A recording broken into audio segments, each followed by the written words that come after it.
Hello friends, आज के इस वीडियो में हम बात करने वाले हैं कि अगर आप 2023 में म्यूचुअल फंड्स में अपनी इन्वेस्टमेंट करने जा रहे हैं या कर रहे हैं तो आपको which things need to be consider, मतलब कि किन बातों का आपने ख्याल रखना है। तो फ्रेंड्स, देर ना करते अपने वीडियो को स्टार्ट करते हैं। मैं हूं दीपक और आप सबका स्वागत है एक बार फिर से आपके अपने यूट्यूब चैनल बचत ज्ञान में। फ्रेंड्स, आप सबसे एक हम्बल रिक्वेस्ट है, अगर आपने अभी तक मेरे चैनल को सब्सक्राइब नहीं किया है तो प्लीज चैनल को सब्सक्राइब कर लीजिए, सो दैट मेरा जो भी डे टू डे बेसिस पे न्यू वीडियोज आते हैं उसका नोटिफिकेशन सबसे पहले आप लोगों को मिलता रहे। सो फ्रेंड्स, म्यूचुअल फंड्स में इन्वेस्टमेंट करते टाइम हमें सबसे पहले जो अपनी इन्वेस्टमेंट करनी है वो करनी है एक ELSS फंड्स में। आप लोग जानते ही हैं, हर प्रोफेशनल को 1.5 लाख तक का अंडर सेक्शन 80C के तहत टैक्स सेविंग करने की लिमिट मिलती है। तो ELSS फंड्स जो होते हैं उनको हम इक्विटी लिंक्ड सेविंग स्कीम्स भी कहते हैं। अगर हम अपनी इन्वेस्टमेंट जो भी यहाँ पे करते हैं, मतलब कि जितना भी अमाउंट यहाँ पे इन्वेस्टेड होता है वो टोटल हमारे उस पर्टिकुलर लिमिट में काउंट होता है। तो फ्रेंड्स, इस फंड को आपने जरूर इन्वेस्टमेंट में अपनी एक ऐड करके चलना है, बिकॉज यहाँ पे जो हम इन्वेस्टमेंट करते हैं वो हमारी जो इन्वेस्टमेंट होती है वो इक्विटी में ही होती है, और वहां पे जो हमें रिटर्न्स मिलती हैं वो भी मच बेटर होती है रेदर देन जो अदर ऑप्शंस होती हैं हमारे को टैक्स सेविंग की उसके बजाय।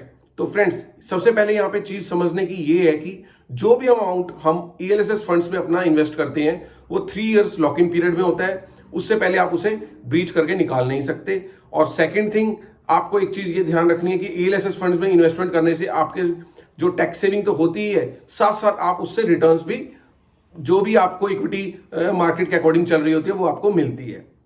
तो फ्रेंड्स, सेकंड चीज जो आपको ध्यान में रखनी है, जिसके बारे में बहुत सारी क्वेरीज आती हैं, वो आती है कि when to change our existing fund, या फिर कब हमने अपने किसी जो रिटर्न्स नहीं दे रहा है उस फंड को क्विट करना है।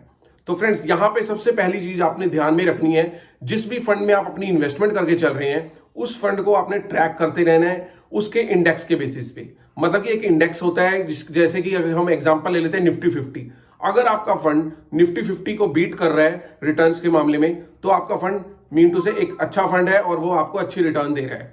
अगर आपका फंड निफ्टी 50 को कॉन्टिन्यूसली लास्ट 2 ईयर से बीट नहीं कर पा रहा है, देन आपको नीड है उस फंड्स को छोड़ देने की, ना कि अगर आप इसको कंटिन्यू रखोगे तो आपको फ्यूचर में जरूर पछताना पड़ेगा।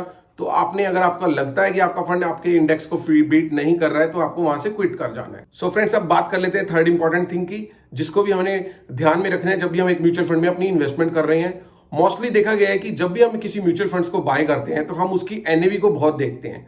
समटाइम्स हम सोचते हैं कि अगर किसी फंड की NAV बहुत कम है तो वो अच्छी रिटर्न देगा, वहां पे इन्वेस्टमेंट कर देनी चाहिए। समटाइम्स हम सोचते हैं कि अगर किसी पर्टिकुलर फंड की NAV बहुत ज्यादा हाई है, अगर हम वहां पे इन्वेस्टमेंट करेंगे तो वहां पे हमें रिटर्न्स कम मिलेगी। तो फ्रेंड्स, ये कोई वे नहीं है किसी भी फंड की रिटर्न्स की परफॉर्मेंस को ट्रैक करने का। तो अगर हमें किसी भी फंड में इन्वेस्टमेंट करनी है तो हमें उस फंड की NAV को नहीं देखना है, हमें उस फंड की हिस्टोरिकल डाटा को देखना है। अगर हमें वहां पे हम ये देख सकते हैं कि हमें लास्ट 10 ईयर्स में, 5 ईयर्स में, 2 ईयर्स, 3 ईयर्स में उस फंड ने क्या परफॉर्मेंस दी है। तो हमें किसी भी फंड में इन्वेस्टमेंट करते टाइम किसी भी फंड की NAV को ध्यान में नहीं देना, हमें उस फंड की पास्ट जो उसका डाटा है उसको ध्यान में रखना है, मतलब कि उसकी पास्ट जो उसकी रिटर्न्स चल रही हैं वो कैसी चल रही हैं। तो फ्रेंड्स, ये भी चीज एक ध्यान देने वाली है। अब बात कर लेते हैं NFO और IPO की। मोस्ट ऑफ अस जब भी हम इन्वेस्टमेंट करते हैं म्यूचुअल फंड्स में तो हमने सुना होगा NFOs आते रहते हैं कंपनीज के। तो फ्रेंड्स, आइए अब बात कर लेते हैं NFOs होते क्या हैं।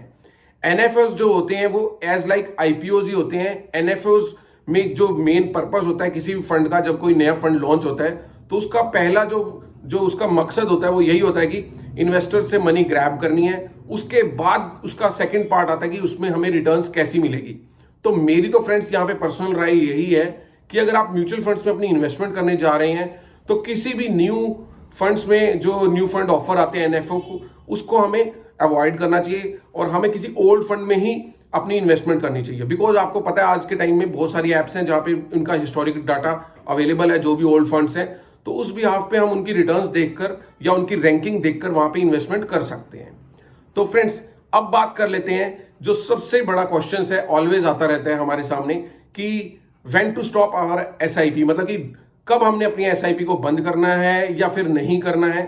तो फ्रेंड्स, यहां पे हम बात कर लेते हैं कि कभी भी किसी भी सिचुएशन में हमने अपनी SIP को बंद नहीं करना चाहिए। जैसे कि आप देख रहे हैं आज के टाइम में जो 2023 में क्राइसिस चल रहे हैं, अडानी वगैरह के जो मार्केट में फॉल आया हुआ है, तो ऐसी सिचुएशंस में हमें अपनी SIP को स्टॉप नहीं करना चाहिए। बिकॉज SIP का मेन मकसद ही यही होता है कि आपकी मनी को एवरेज आउट करना, मतलब कि जब आपकी मार्केट अप है, वहां पे जब आप अपना म्यूचुअल फंड बाय करते हैं तो आपको महंगे रेट में एनएवी अलॉट होती है उस पर्टिकुलर फंड की, और जब मार्केट फॉल होती है तो उस फंड की एनएवी गिर जाती है, और जब आप वहां पे बाय करते हैं तो आपको उस फंड की जो एनएवी है वो ज्यादा अलॉट होती है। मीन टू से तब आपको ज्यादा बेनिफिट होता है। तो आपको अपनी एसआईपी को नहीं बंद करना चाहिए अनटिल अनलेस आपकी कोई अपनी पर्सनल फाइनेंशियल प्रॉब्लम नहीं है।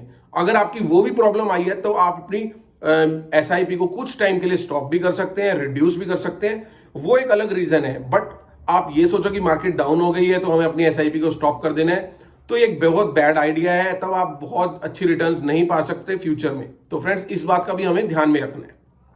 लास्ट एंड वेरी इंपॉर्टेंट बात जिसको हमने नोटिस करना है, ध्यान में रखना है, वो ये है कि जब भी हमने म्यूचुअल फंड्स में अपनी इन्वेस्टमेंट करनी है तो हमने अपनी जो स्ट्रेटेजी है डाइवर्सिफिकेशन की, उसको जरूर ध्यान में रखना है।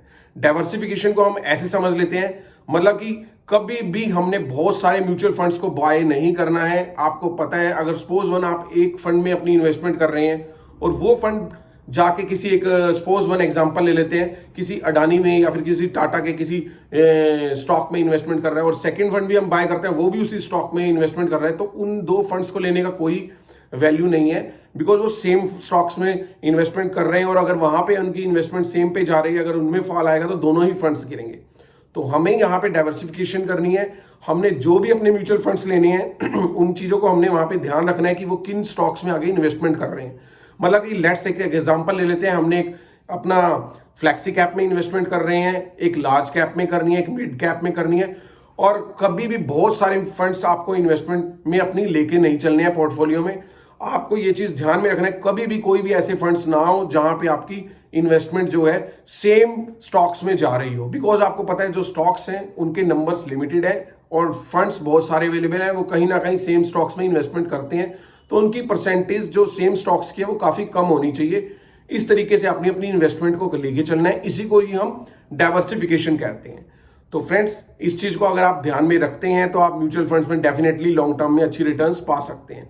एक और चीज आपने जो लास्ट में ध्यान रखनी है वो ये ध्यान में रखनी है, अगर आप म्यूचुअल फंड्स में ही अपनी ओनली इन्वेस्टमेंट करते हैं तो आपको अपनी इन्वेस्टमेंट का 65% जो है एक लार्ज कैप फंड्स में लेके चलना चाहिए, और उसके बाद जो 20 to 25% आपको मिड कैप में, और लास्ट जो रेदर अपना बचा हुआ है वो उसको हमने स्मॉल कैप में लेके चलना है, ताकि हम अपने रिस्क को रिड्यूस कर सकें। रिस्क की एपेटाइट अगर किसी की ज्यादा है तो वो इसमें चेंजेस भी कर सकता है, बट मेरी ओपिनियन ये है कि आप इसके अकॉर्डिंग करें तो ज्यादा बेनिफिट रह सकता है और आपको रिस्क काफी कम रहेगा। तो फ्रेंड्स, ये था आज का वीडियो। अगर आपको ये वीडियो अच्छा लगा हो तो प्लीज लाइक एंड शेयर करना मत भूलिएगा। Now the time of signing off, till then bye.